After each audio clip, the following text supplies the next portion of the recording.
Assalamualaikum warahmatullahi wabarakatuh. Yang saya hormati Kiai Haji Mutawakkil Allah, dan yang saya hormati Rektor Universitas Zainul Hasan Genggong, dan yang saya hormati dosen pengampu yakni Ibu Fitri. Perkenalkan, nama saya Muhammad Taufikil Iman dari kelas 1C PGMI. Di sini saya akan menjelaskan tentang kasus siswa saling mengejek. Di kelas 3 itu terjadi sebuah pembulian yang mana ada salah satu seorang siswa yang diejek oleh teman-temannya dengan ejekan yang buruk, sehingga dia itu enggan untuk masuk sekolah. Solusi untuk mencegah pembulian seperti hal tersebut ada banyak cara. Salah satunya yaitu konseling individual, yakni si pelaku, si pembuli itu caranya kita itu harus menggali motif cara mengejeknya, seperti menanamkan empati dan mengajarkan cara komunikasi asertif yang positif. Untuk yang dibully atau korbannya itu kita harus memberikan dukungan emosional, membangun kembali harga dirinya atau self esteem, dan melatih keterampilan menghadapi ejekan. Yang nomor 2 yaitu mediasi teman sebaya atau fasilitasi mediasi terstruktur antara pelaku dan korban, diikuti dengan penyusunan komitmen bersama untuk menghentikan perilaku tersebut. Ada juga solusi pencegahan jangka panjang atau fokus pada lingkungan kelas atau sekolah. Salah satu cara pencegahan bully yaitu salah satunya program edukasi anti bullying, yaitu mengadakan sesi workshop rutin untuk siswa tentang etika bermedia sosial, bahaya seperti bahaya bullying verbal, dan menghargai keberagaman. Bisa juga dengan penyusunan kontrak perilaku kelas. Guru dan siswa bersama-sama merumuskan dan menandatangani aturan spesifik mengenai penggunaan bahasa yang santun dan konsekuensi yang jelas jika terjadi ejekan atau intimidasi verbal. Yang ketiga yaitu keterlibatan orang tua. Orang tua juga harus memberikan laporan dan edukasi kepada guru tentang perilaku atau pelaku, tentang peran mereka dalam memantau dan mengubah perilaku anak. Kasus ini dapat dijelaskan dengan dan dianalisis melalui lensa teori belajar sosial dan konsep psikologis tentang harga diri. Teori belajar sosial. Konsep perilaku mengejek tidak muncul tiba-tiba, melainkan dipelajari melalui observasi dan peniruan.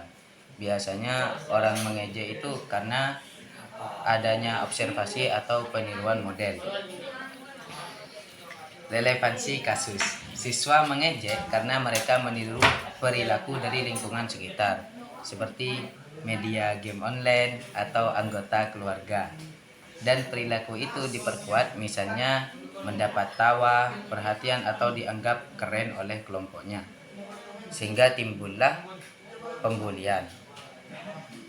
Yang ketiga yaitu implikasi solusi. Solusi harus fokus pada memutus penguatan dan mengganti model, menjadikan guru atau teman yang suportif sebagai model baru.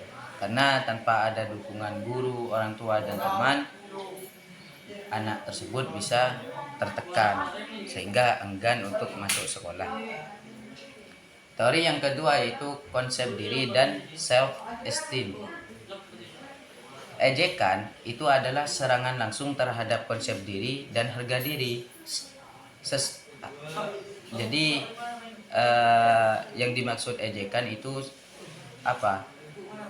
itu menyerang harga diri seseorang, jadi sehingga harga diri yang rendah membuat seseorang rentan terhadap stres dan performa akademik menurun. Relevansi kasusnya, korban ejekan akan mengalami penurunan atau self-esteem, kecemasan sosial, dan potensi depresi. Pelaku terkadang melakukan ejekan untuk menutupi insecurity atau harga diri yang sesungguhnya rendah. Yang ketiga itu implikasi solusi. Solusi harus fokus pada rehabilitas mental korban melalui konseling dan pembangunan empati pada pelaku, menyadarkan mereka bahwa kata-kata dapat merusak identitas orang lain. Yang kelima yaitu kesesuaian alternatif solusi dengan kasus dan teori. Aspek ini merupakan sintesis di mana kita memilih solusi paling efektif A1 dan B1 dan memvalidasi keefektifannya menggunakan teori di atas. Salah satu solusi pilihan terbaik yaitu justifikasi kesesuaian dengan kasus.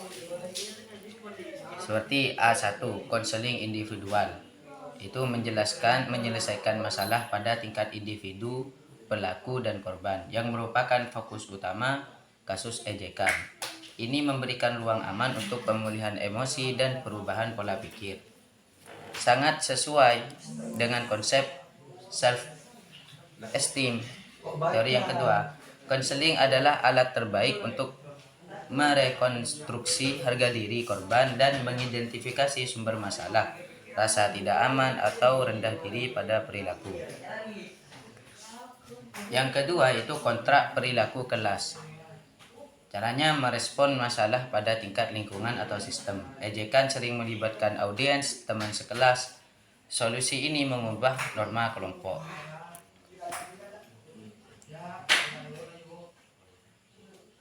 Sesuai juga dengan teori yang pertama, kontrak perilaku berfungsi sebagai regulator penguatan.